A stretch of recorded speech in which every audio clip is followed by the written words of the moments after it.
Ah. Hello, everybody, and welcome to this week's edition of Faster Masters Rowing Radio.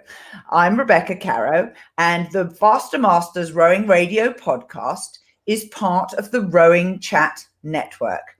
Rowing Chat is a place where you can get lots of different rowing podcasts all in one place. We run it off of the website rowing.chat, and we're very interested in any new podcasters who might like to get involved and talk a little bit about their part of the sport of rowing, because as we all know, there's an awful lot to rowing that is unique and individual and interests lots of different people. So we love all those different niche areas. For today, though, I'm here with my co-host, Marlene Royal. Hello, everyone. Maybe we should start saying hello, every rower, or hello, every sculler, or hello, everybody who puts an oar in the water out there, right? That might be our new thing. I love everyone who puts an oar in the water. But and if you put an oar in the water, you count, right? In our book. I just like it when you say hello, Faster Masters. It kind of makes me feel warm and fluffy inside. Yes, like we're all in this together, believe it or not.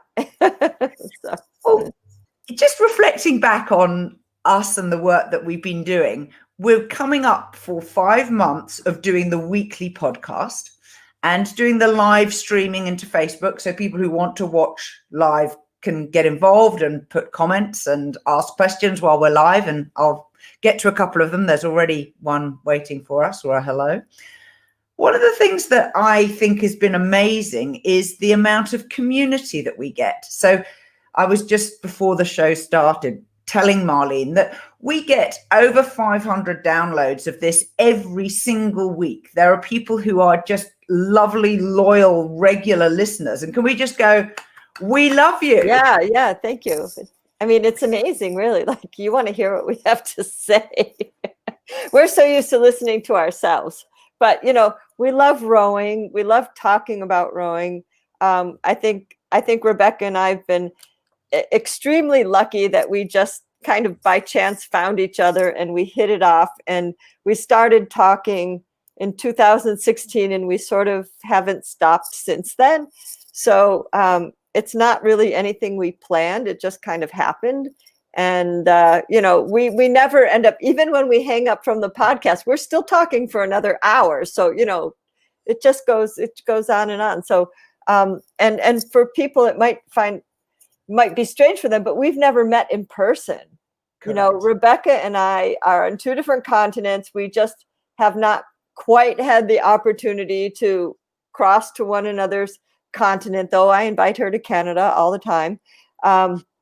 But, you know, it's just by chance. But, you know, we do spend a lot of time together, even though we haven't really met each other in person. But I think it's just one of those situations we've been lucky to never run out of topics. So we like when you give us topics, but we also like seem to constantly think of topics ourselves. So yeah, and we don't often repeat things. I mean, I'm very conscious that some people are new joining, and welcome to you. And then some are loyal listeners who, God help you, lovely people, have been with us for a long time.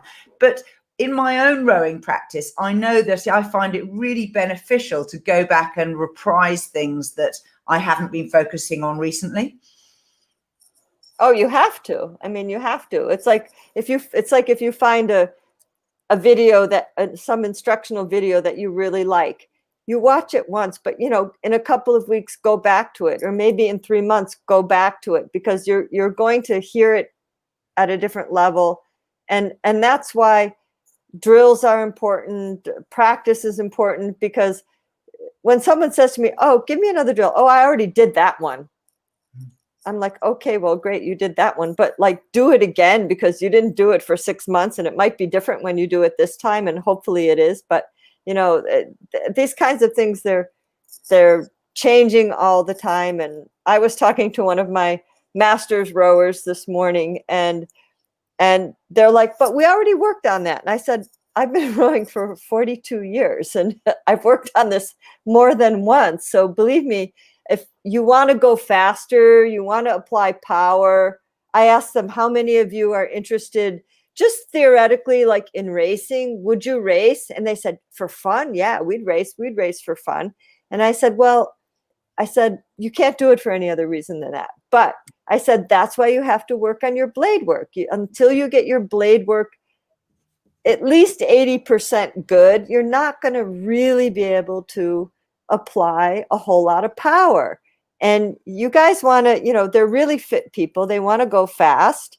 But that's why I said, that's why we've got to do these drills over and over and over until you can work on them on your own and you know what you're working on, So it's just this, it's an ongoing profession and ongoing progression. And I've learned how to row 5 times. I don't know about you, but I've relearned how to row multiple times. So I think that's a great question, though, that you raise. Would you race for fun?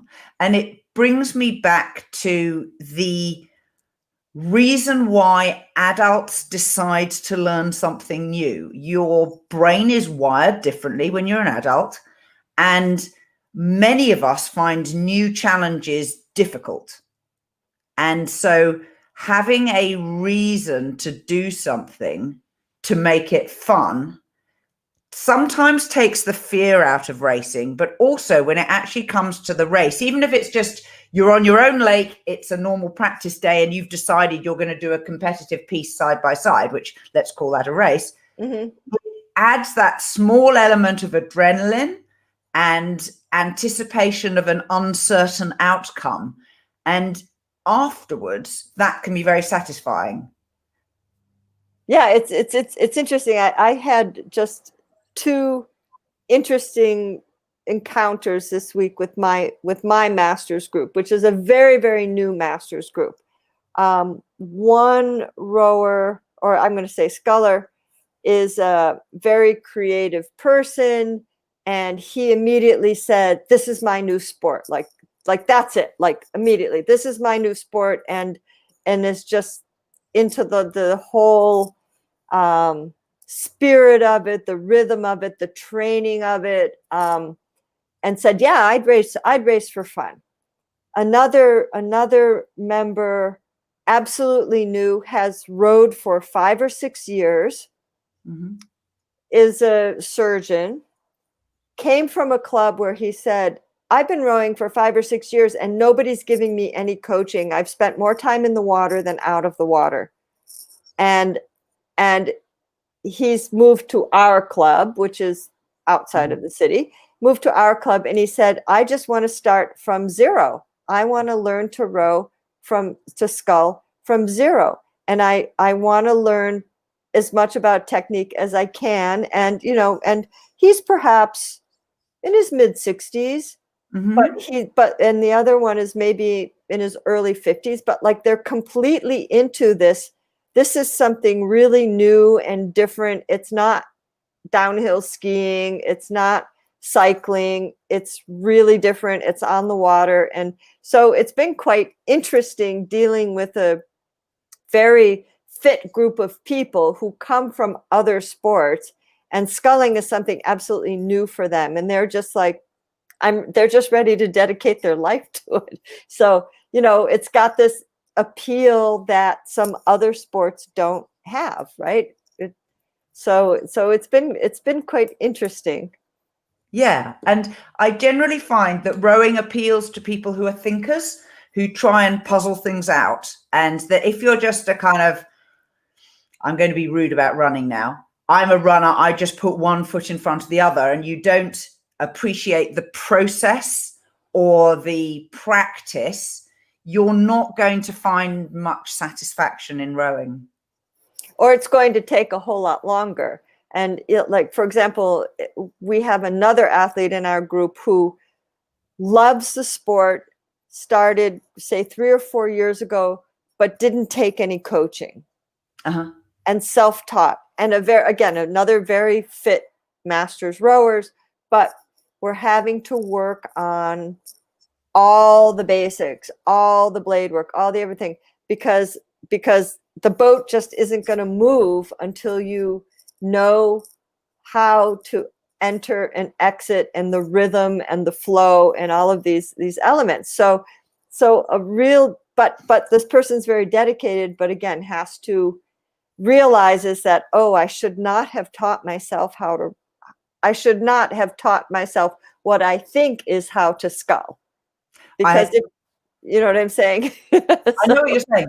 I had the exact same athlete who bought a boat for his daughter, and then when she stopped, he started using it, taught himself to scull, and it was a long process. And I'm going to talk about one of the sessions we were doing. So I was coaching from the bank, and we were working on getting the blades off the water, and he got it. I will say it was very early stages of getting it, but he really felt the boat run on underneath him and had that sense of control in the recovery. And I could see he was really getting it, and he was going so well, he completely forgot to look round and hit the bank. Oh, no. Well, that happens. That's why we teach them how to back right away, so you can get out of the weeds. Which reminds me of the principle that Susanna Holt and I devised when we were doubling together in Cambridge, is that when you think you are sculling like a goddess, that is the moment you're about to crash. Right. Exactly. It's called the goddess crash. The goddess crash. That's gonna be, yeah. I'm gonna write that down. We have to save that one. That's definitely one worth saving. It is. But yeah, now, it's interesting though, dealing, everybody comes with different things. And as a coach, you've got 4 people in one group, 5 people in one group. I run just small groups. So, as a coach, you have to be able to adapt to where each person is at and, understand like, okay, yeah, that worked, that didn't work, that worked, and keep it and keep it fun and interesting. I think you're right that they're all mentally engaged. They love the technical aspect of it, but the release that's a tough one for a lot of people. That's where people get lost in the stroke. That will be our topic next week, the release. I'm going to write that down because I have to release as well. That's a big one. That's a much tougher area of the stroke to coach than putting the blade in the water, only because it's a little bit harder to relate to what's going on. Not that it's less important or more important. Everything's important, but it's just a different side of the coin, right? It is. Right. Let's say hello to some of our live watchers and listeners. Tell us where you're joining us from. So we have someone who is joining us from Oregon. Sadly, I don't know who it is, but welcome. Where do people row in Oregon? A lot of people row. Oh, Eugene, Dexter, Portland has some 2-3 beautiful clubs there. Corvallis. Of course, Portland's in Oregon. Yeah. And Jeanette is joining us. She says, I love going back and reviewing everything regularly. And there she is with a lovely photo of her sculling in silhouette. Yeah, Jeanette, she's one of our poster girls, so she has beautiful technique. Now, I'm just going to go on to sponsorship. This month, I would like to remind people who are not yet customers of Faster Masters Rowing what it is that we sell and why you might want to buy it. So this is an explicit sales pitch. Marlene and I set up the Faster Masters Rowing business because we realized that there are a lot of masters who either do not have coaching, want to learn more about rowing in general, and want to feel part of a wider community guided by people who are experts in coaching masters, because we are not the same as coaching younger people. One of our products is called the magazine. In this, you get 4 modules each month, which are articles and videos designed to help you think and learn more about the quality of rowing that you're experiencing. In the month of September, which has just started, the technique module has a video of Marlene giving a doc talk on rhythm and run. It's 14 minutes long, and it has a lot in there to comprehend, understand, and then go try for yourself. In our performance module, We have an article about breathing in the rowing stroke and how to do it so that you are being really effective in both expelling carbon dioxide, which is one of the things that slows you down, as well as inhaling oxygen, which is one of the things that allows you to keep going. In our lifestyle module, there is a long article and a checklist about sleep and how to have quality sleep as part of your rowing training, because that is where a lot of your recovery comes from. And we also have a bonus module, which is an interview with Dave Frost, who's written a book called Kaboomer, which is about how to age well as an athlete. The magazine sells for $15 US a month. And if you join now, it's the 1st of September, you get the August month as well as the September month when you join. So you actually get 8 modules, not just 4. So if you don't need the training program, which is what our other individual coaching subscription is about, if you don't need a training program, you might want to consider buying the magazine as a gift to yourself.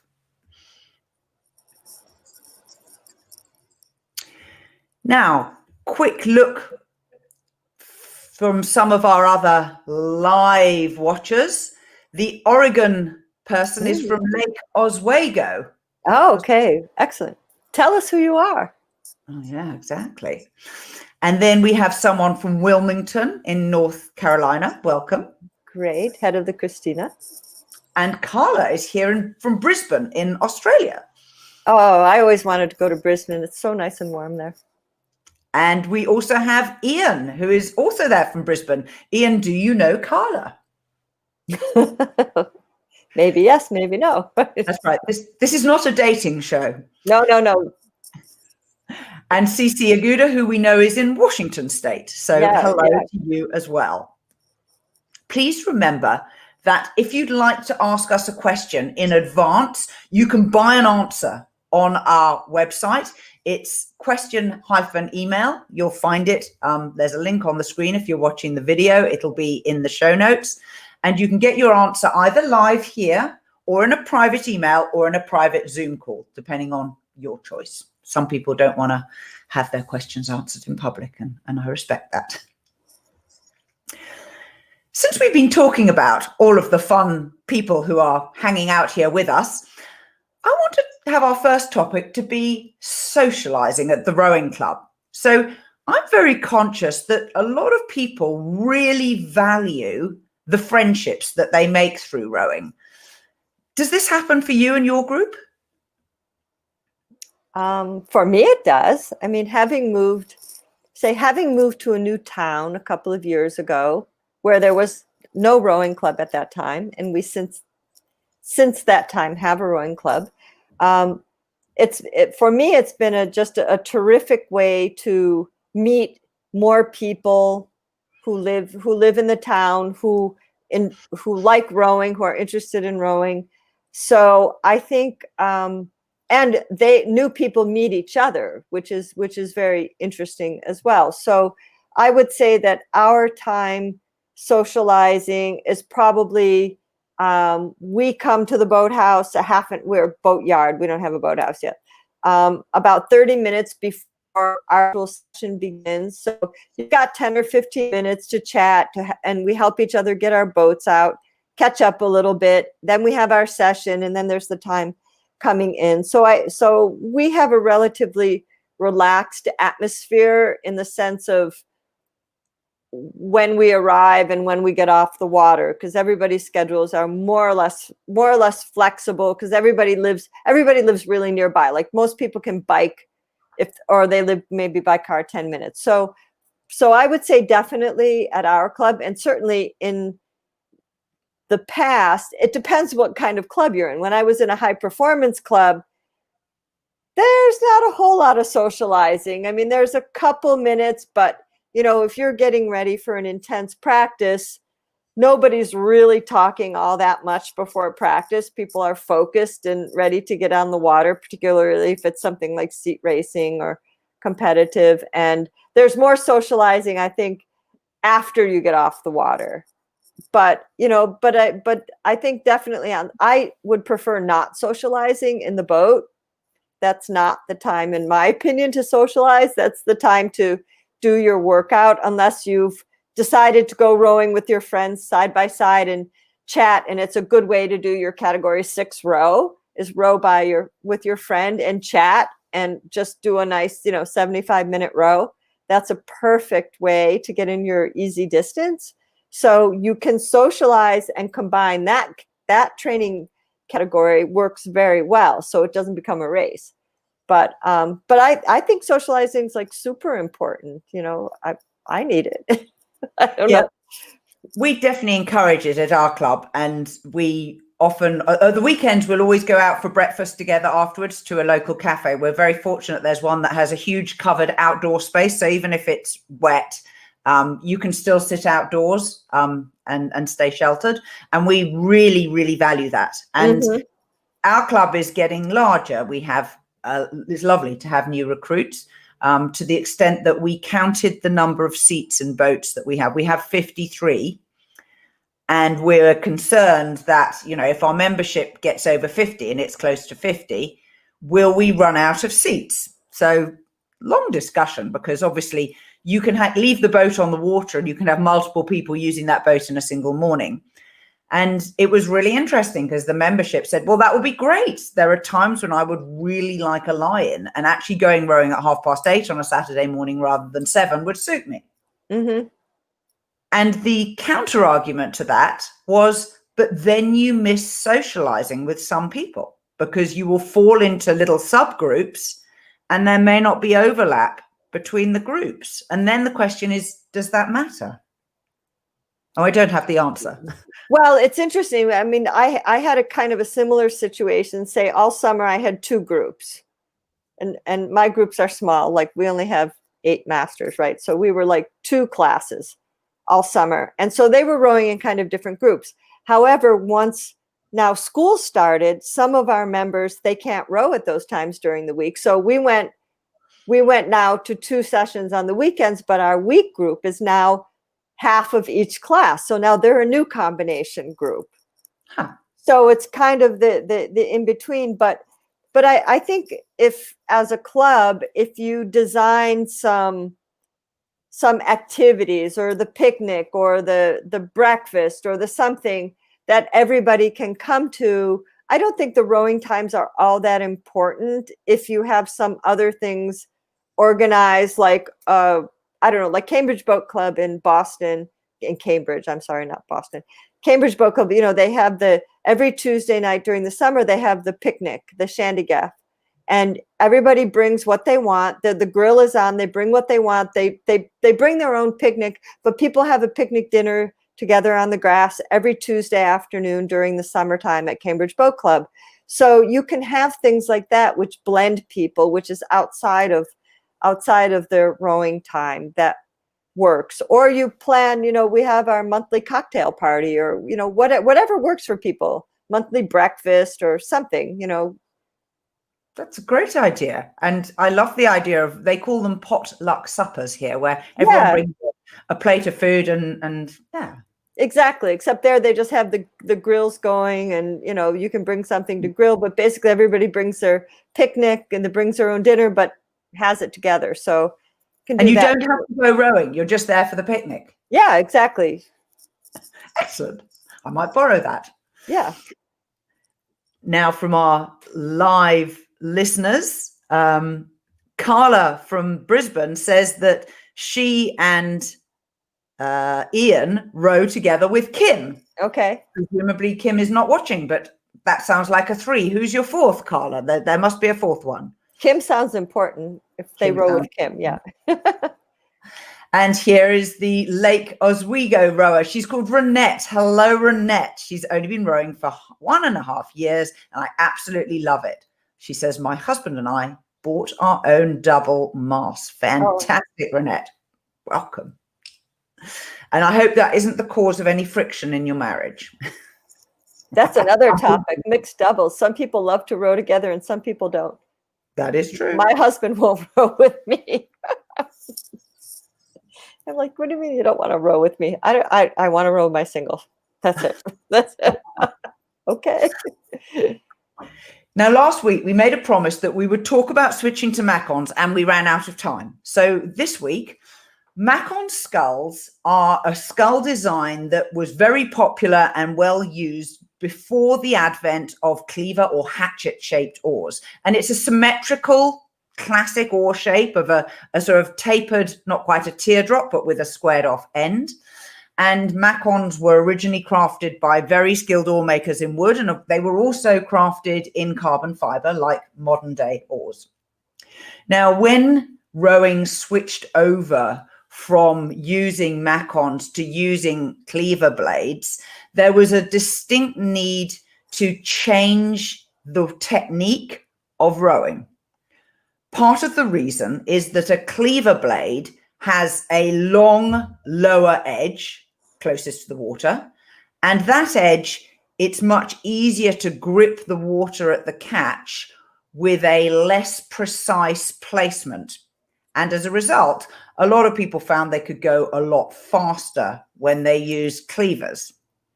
But purists liked Macons, and although the argument raged for a while about which was faster, cleavers won out, as you can tell, because if you go to any rowing club nowadays, there's virtually nobody using them. But there's an advantage to sculling with Macons.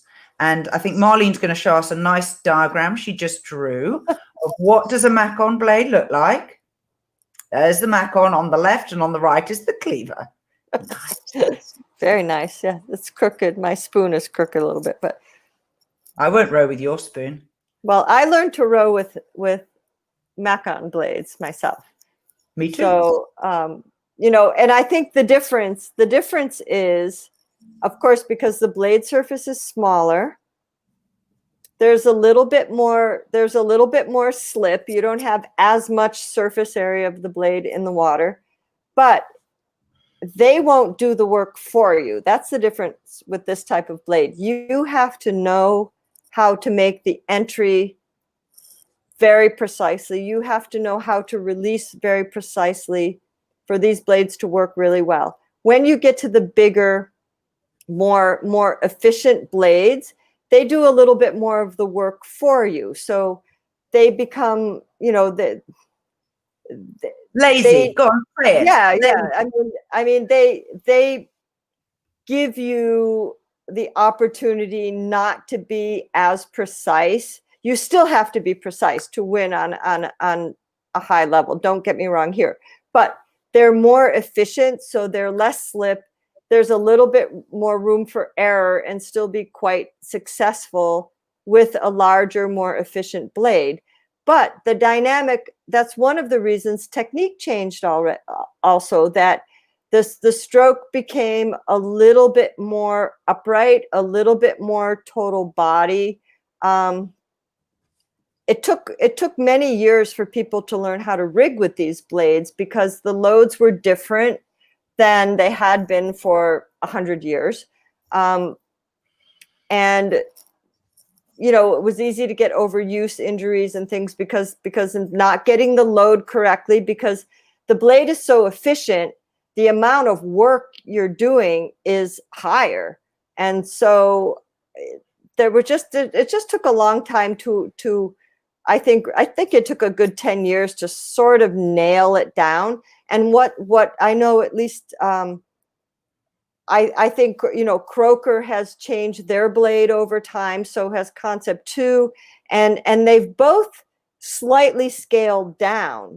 They've gone to a blade that's a little bit more in between, like the new comp blade in the Concept comp blade, which I have not actually personally rode with yet, is between the smoothie and the bantam blade. So it's a cut down fat tube, because maybe the fat tube felt like a little bit too much to people.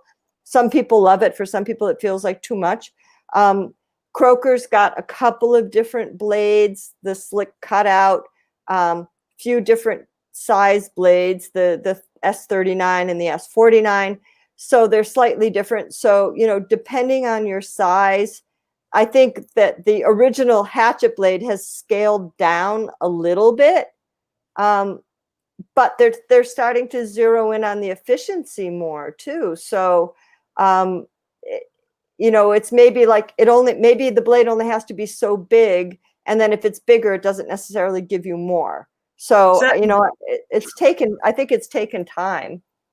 I certainly get the feeling that most blade manufacturers design for heavyweight men. They don't design for the rest of us, and that the rest of us end up making the adaptations, and then we bleat that, this doesn't work for us, and then they design something for us. But I wanted to talk really about why you might want to have a go at rowing with Macons today. Mm-hmm. And the main reason is it's really worthwhile figuring out how to get your catch placement and your finish release accurate. And so switching and doing a few outings with Macons, if you've got a pair that are available, don't worry too much about the fact that they are almost certainly a fixed length, and they will be longer than the sort of sculls that you're used to using now. Much longer. Focus on making the inboard the same as what you currently use, so you don't have to move your foot stretchers, and go and try it. Go and see what adaptations you need to make in order to feel locked on at the catch, in order to get a clean release at the finish. Particularly, you're looking for that tight swirl of water, which is your puddle, with no trailing dribbles coming out of it, and that the swirl is not foamy, with splash. It should be actually reasonably dense and compact. So there you go. Something to do if you can find a pair of Macons hiding at the back of your boat shed. Go try them. Oh, definitely. I'm actually tempted, like thinking next season, maybe I'll buy a pair. You can still order, at least from Concept 2, you can still order Macon blades. You just ask for them and they make them for you. So you can order them. And actually, some people who row in open water prefer them. They prefer those blades in open water, because open water rowers tend to prefer a little bit smaller blade when they're rowing in a lot of chop. So there are people who prefer the original big blade, which is a smaller hatchet-shaped blade, or the bantam blades or the Macon blades when they're rowing in rough water. But if you want a pair, I know that Concept 2 does still make them. I don't know about, I would imagine Dreyer probably still does, but you can, I think they'll make any blade that you want. So Dreyer definitely gives you a big variety of blades. I'm not sure if Croker still makes a Macon blade or not, but you can certainly ask. Yeah, I scull with Dreyers, and I actually use one of their round blades, which has a surface area that is much closer to a Macon surface area. Mm-hmm. But it's definitely a blade shape that is not desirable if you can't place your blade in the water before you push with your legs. If you can't do that, you'll go a load slower with these. Mm-hmm. And that's enough on Macons. Our big topic for today is about breathing. Now, breathing's important. Without oxygen, we don't go fast. But I was listening years ago to an interview with Drew Ginn, and someone asked him about when do you breathe? And most rowers have no idea whatsoever. No, they just do like it. Tennis players. What grip do you use in your backhand? And they're like, I haven't a clue. I just hold the racket. Breathing is important. But let's talk about first the challenges of breathing. Visualize the rowing stroke to yourself. And quite a lot of people think, oh, well, it will be good to exhale at the end of the power phase, which is cool. So you're at the finish. You've got a very open chest position. Your elbows are out to the side if you're sculling, or at least one of them is out, perhaps if you're sweeping. And there's lots of room for your lungs to fill. But as you roll forwards up the slide, obviously your diaphragm gets continuously more compressed because your thighs are coming up to meet your chest, and you're getting into a really compact position, and you obviously have some forward reach as well. And that's not conducive to feeling that your lungs are unimpeded. And so working out a good way of breathing and using your breath as part of your rhythm is a really important part of acquiring the skill of rowing and racing. Now, earlier today, Marlene talked about rowing at category 6. So if you row on the Faster Masters program, the training intensities go from 1 through to 6. As you've probably guessed, 6 is the least intensive because you can talk while you're doing it. Now, rowing at low ratings and firm pressure, you have more time, particularly on the recovery. And so there is more opportunity for you to learn and observe when you breathe. Plus, the overall intensity is less than when you are at higher ratings and higher pressures. Obviously, at higher ratings and higher pressures, you will have a different breathing pattern than you do at low rates and low intensities. And for some people, this just comes naturally. But other people report that they really feel an oxygen deficit. They feel like, I'm fit, but hell, I cannot get enough air in my lungs. What can I do about this? So what are the key concerns, Marlene, for you when we're talking about breathing? I was one of those people who never thought about it. So I'm guilty from the beginning. But I did have a coach who insisted on talking about it. So, well, I would say to keep it on a very, for example, Mark Novak, who's the physical therapist for the U.S. rowing team, in a nutshell, he says, inhale on exertion, exhale on the recovery. And which is the same weights. If we're lifting weights, that's exactly what you do, isn't it? And so when he has athletes, for example, doing exercises on the floor, and I've been actually presenting his sports science presentations right now in the U.S. Masters virtual rowing camp. So I've been listening to a lot of his things this week, and he's always focusing everything you do on land. Focus your breathing on, breathing, in on exertion, exhale on the recovery period. In the stroke, I would tend to inhale as I put the blade in the water and exhale more on the recovery.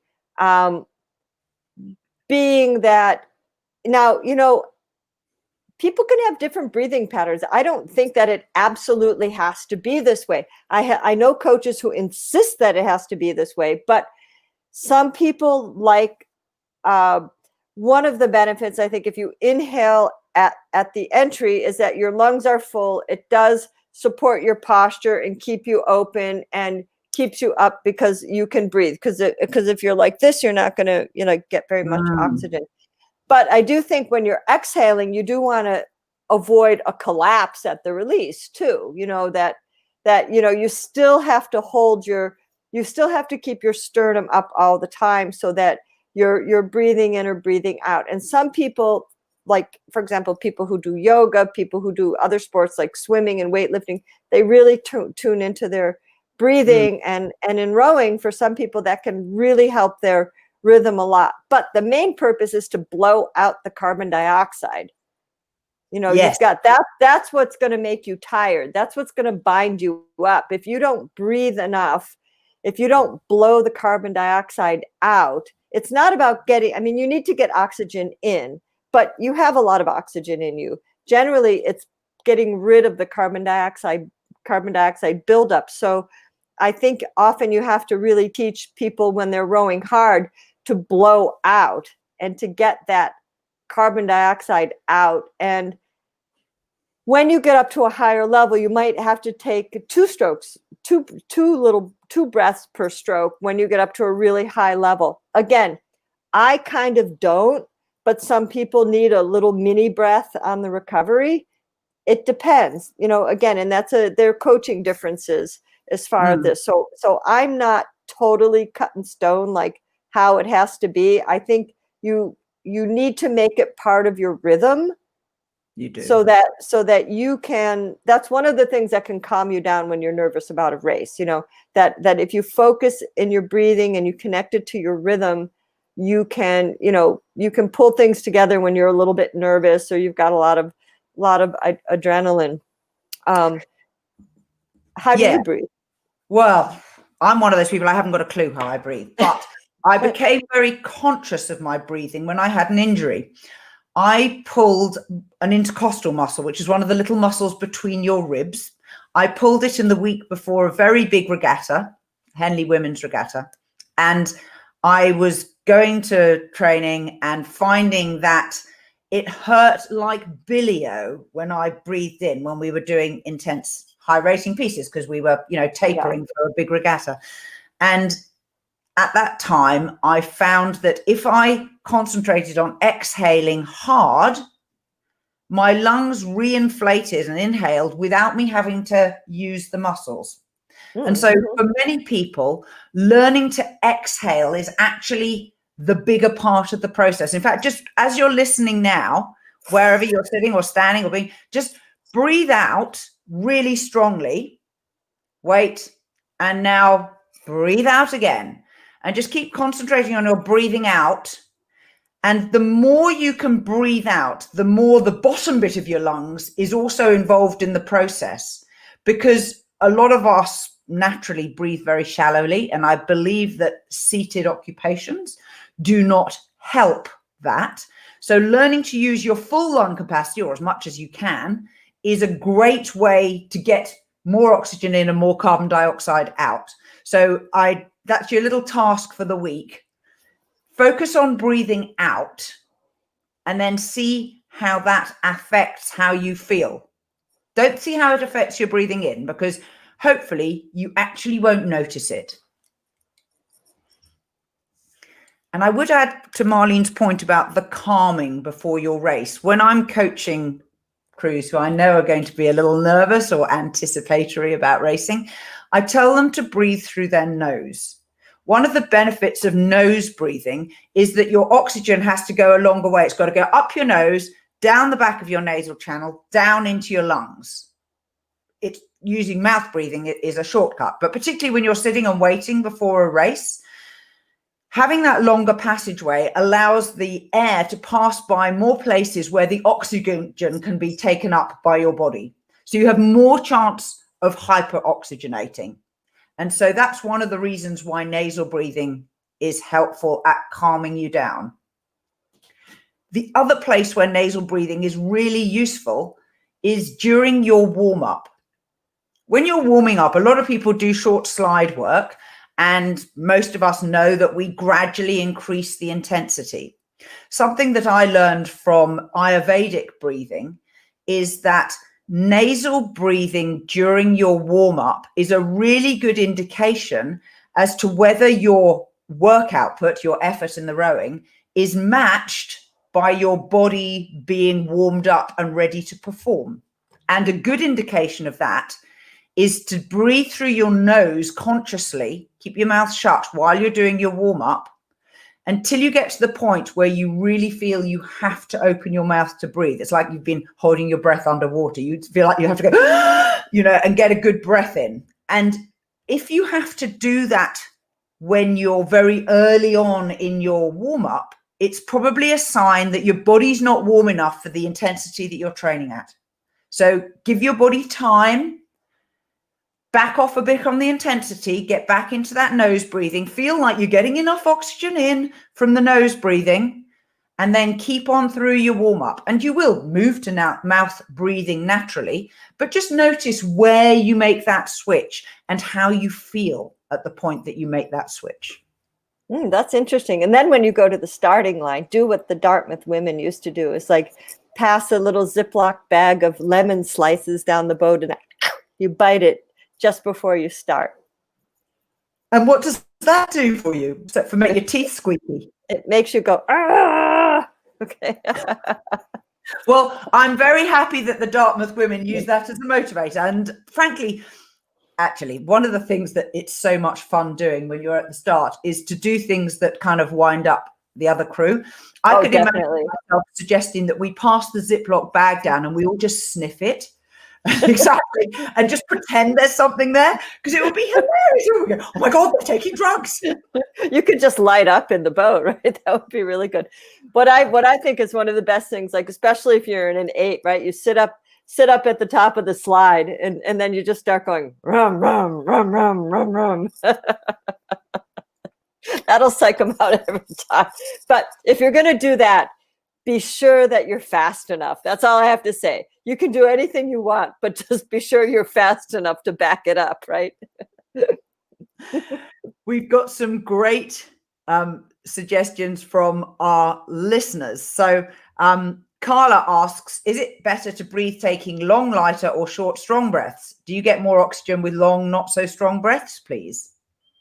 I have no idea. I would say longer. I think longer. Because you probably draw the air down deeper. Yeah, that's probably true. And someone else says, think about Mahe and his whoosh sound at the end of the stroke. Yeah, he's definitely a breather who makes a really noticeable point of using his breathing as part of his rowing rhythm. And another person asks, what do we recommend for beginners? I recommend exactly the same as for experienced people. This is one of the things about rowing. We can all work on the same thing at the same time. Doesn't matter if you're a beginner. Yeah, and if you haven't spent a lot of time in the boat, if you're on a rowing machine, you can practice your breathing on a rowing machine so that you say maybe you're not on the water every single day right now, but you have access to the rowing machine. You can practice that on the rowing machine. You certainly can. And then Magdi Halal says, at the finish of the stroke, I exhale, and then during moving forwards, I inhale, and then I keep the air in my lungs during the stroke until the finish. I would say that's a really common way of doing it. So good for you. Definitely. Now, an awful lot of regattas have now become virtual or semi-virtual events. As we know, some have switched to the erg, like the World Masters Regatta, which is happening this coming weekend. You could submit an erg score between the 2nd and 6th of September. And if you want to submit it and say your club is Faster Masters Rowing, I would love it. Yeah, it's an honesty system. I checked it out. You don't have to upload a digital file or anything. They just say, we trust you. Which machine did you do it on, and what was your score? So that's cool. There's also a nice little survey in there about which past events and future events you've attended or plan to attend. But virtual regattas do not have quite the same appeal, do they, Marlene? No, it's been interesting. And, as we know, I mean, we've all been dealing with a really weird season, quite frankly. And I'm actually finding it was a little bit easier to manage all of this. And as a coach, it was a little bit easier to manage this in the summer because we had some hope for the fall.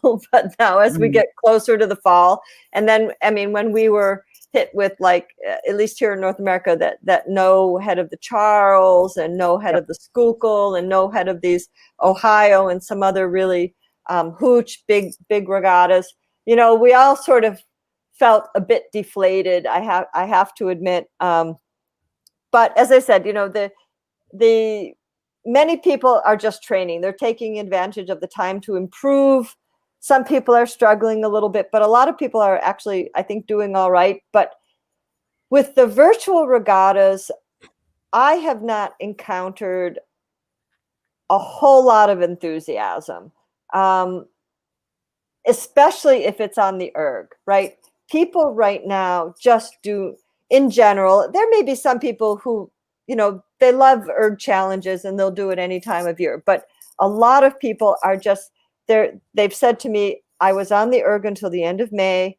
I do not want to do an erg virtual regatta. I don't want to do anything on the erg right now. I want to be on the water. So the erg is not appealing for people who've been on the erg all winter and spent an extra 2 months. It doesn't seem appealing to them. The virtual regattas vary. The head of the Charles, the remote event, is interesting for some people because it's just serving as their fall goal. They don't, at least what some people have expressed to me, they said, well, how even if we submit a time, we can, because you can row it on the water and you can row in different events. So you can do this on the water, which is already much more appealing to people. But people are saying, well, how you can compare people rowing the same distance on different waters and things. I don't know. We don't trust the results and blah, blah, blah. But it's cool to have that focus, and it's cool because we can do it on the water, and we're not so much interested in the result. If the result comes out good, fine, but we're not interested in the result as much as we're interested in being part of the spirit of the regatta. We've got that. We're talking about doing that event, and one of the women I row with regularly just said flat no. If it involves any ergs, I am out. Yeah, no, people are tired of the ergs. This isn't the right time. I mean, here in North America, in 3 months, we're going to have to go to the erg again. So nobody's in a rush to do this stuff on the erg. What I do think that on water, the virtual, now US Rowing has just announced a new series.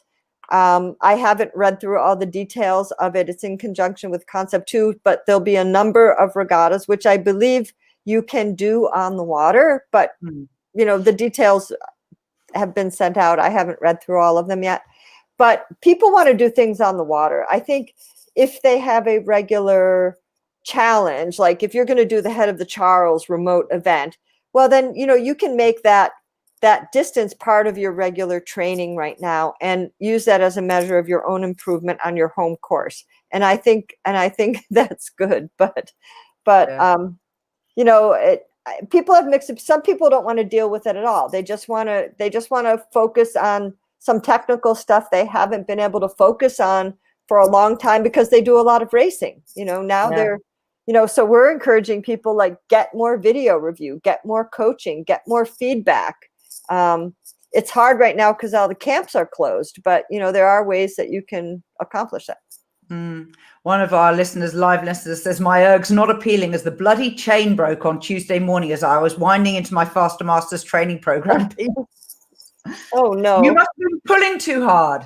Yes. You're way too strong, obviously. Yeah. And Andres Carasso says, do it on the water and have fun. Absolutely. I'm in favor of that. Yeah, I mean, my feeling right now is if you can be on the water, be on the water as much as possible right now. CC says there is excitement in setting your speed coach and doing a start, even if it's a head race start, and doing your best, knowing that people somewhere else are doing their best too. That is such a good point. That is a good point. So you can't let up, which is good psychology there. But yeah, I appreciate. She points out that the difficulty is in comparing your time with theirs is the different water conditions, salt water, fresh water, tide, currents, wind, flat, but you do the best you can. Yeah, I am definitely cheating. We are going to do the Head of the Charles piece. We're going to do it on an outgoing tide at maximum flow.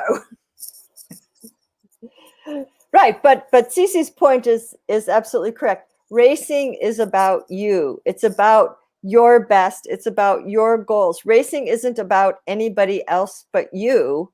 I mean, even if you're in a team boat, it's still you are responsible to you. So, I view it as a very personal thing. And, whether you're satisfied with I would say just the goal is like, come away satisfied with your performance, wherever the results may be. That's where, if that's where you are on this given day, that's where you are. Don't say, well, if I slept 2 more hours, I could have gone 15 seconds faster. Things like that drive me crazy. So just accept your result on the day. Don't congratulate yourself too much, but don't beat yourself up either. I used to have a coach who, before any test, would note down any athlete and what they said. And he would always note the people who made an excuse before they got on the machine to do a piece. Because that will be their mindset when they're racing as well. They give themselves an excuse not to do their best. Right. Just say, I'm going to do my best, whatever. If you let yourself go to bed at 1 o'clock in the morning, the night before a trial or a race, you deserve what you get, as far as I'm concerned. But that's another topic, what you do before trials and races. Well, we'll note that for a future episode. We've had a long episode today. Thank you for sticking with us. This has been Faster Masters Rowing Radio. So till next week, goodbye from me. And me.